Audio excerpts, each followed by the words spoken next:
What's up guys, my name is Brovex and today I'm going to be showing you guys how you can create and apply a windshield visor tint strip on any car. We're going to be taking a windshield that looks like this and transforming it into this. So let's get started. The first thing we have to do is identify something called the dot matrix, which surrounds the perimeter of the windshield. Here is a close-up of the dot matrix. One of its purpose is to prevent the deterioration of the sealant holding the windshield onto the car. But today, it's going to help us define the size and shape of our tint pattern. To ensure that we get an accurate shape to our tint, we're going to use blue painter's tape to define the outermost edge of the dot matrix. When we get to areas of the windshield where the dot matrix is more curved like this, we're going to use a smaller blue painter's tape to make sure that we more accurately define the shape. Now this process doesn't have to be 100% perfect, we just want the general shape of the tint we're going to create later. With that being said, a quick tip I have for you guys is to exceed the dot matrix with your outline as opposed to making it too short, because we can always cut down a tint, we can't elongate a tint. Here's a photo to give you a better idea of how to create your outline. We now want to get a rough estimate of the length of the windshield. An easy way to do this is to measure to the midway point of the windshield and double that number. To create our template, we're going to be using tracing paper. Now you can use a roll of tint at this point, but I find that the tracing paper is a lot easier to work with and gives us a more accurate shape. We're going to measure the width of the paper to about 1 foot. This will make it more manageable to work with. And the length of the paper is going to be the length of your windshield. Now 12 inches as our width should be enough to create the desired length of our tint, because it covers about 1/3 of the windshield. But with that being said, every car is different, so if you want, you can exceed this number. We're now ready to place our tracing paper onto our windshield. The first thing we're going to do is spray some water onto the windshield. This is going to allow the tracing paper to adhere to the windshield. Once we place our tracing paper on one side of the windshield, we're going to go to the opposite side and better position it. We're then going to push out any wrinkles and water pockets in the tracing paper. And to further secure it, we're going to place 2 pieces of tape on both sides. We now have to let the tracing paper dry. Here are some pictures of what it looked like before it was dried and after it was dried. Our next step is to simply take a pencil and carefully trace out the outline we created with our blue painter's tape. Now some of you might also have a rearview mirror attached to your windshield, so don't forget to create an outline for that. During the installation, to remove the rearview mirror, all you have to do is grab it by the base and turn it towards the driver's side. And to reinstall it, all you have to do is put it back and turn it in the opposite direction. So here's our outline. I'm going to redefine it with a marker to help you guys better visualize it, but I don't recommend you do that because it ended up making it harder for me to cut. So we're now going to cut out the outline on the tracing paper.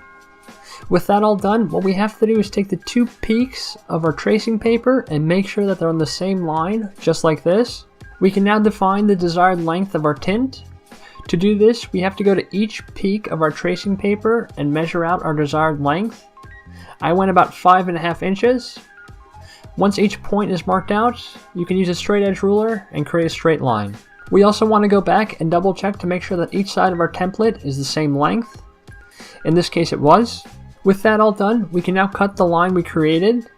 Now you want to take your time during this step because the more accurate you are now, the easier it will be later on in the process. You can also take the template and put it back onto the windshield to make sure that everything fits the way it's supposed to and that you're happy with the length. With our template completed, we have to replicate it onto some tint. So the first thing we're going to do is unravel our roll of tint, making sure that the sticky side is facing up. To ensure that the tint is straight across the whole windshield, we're going to line up our template so that the bottom of it is lined up with the edge of the tint sheet. We can then fasten our template onto the tint using 3 pieces of tape, just like this. To define the outline of our template onto the tint, we're going to take a highlighter and highlight the outer edge of our template.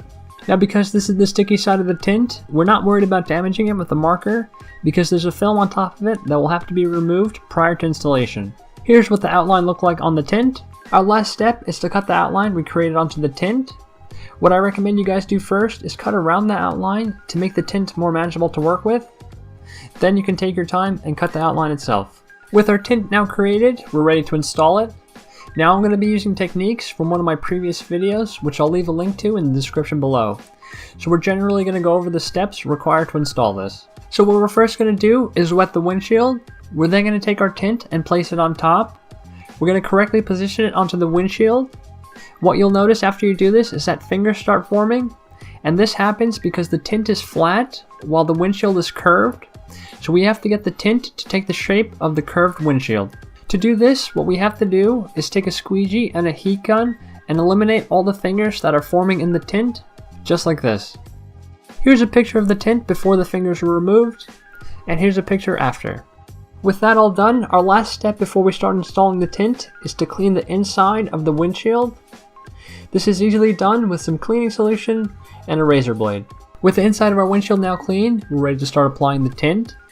Now the key to getting good results is through lubrication.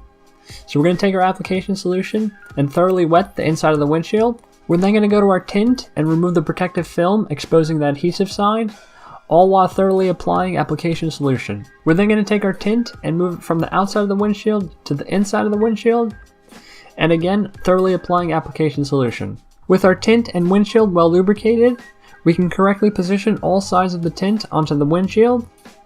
With that all done, we can take our fingers and place them on the outermost edges of the tint and push them apart.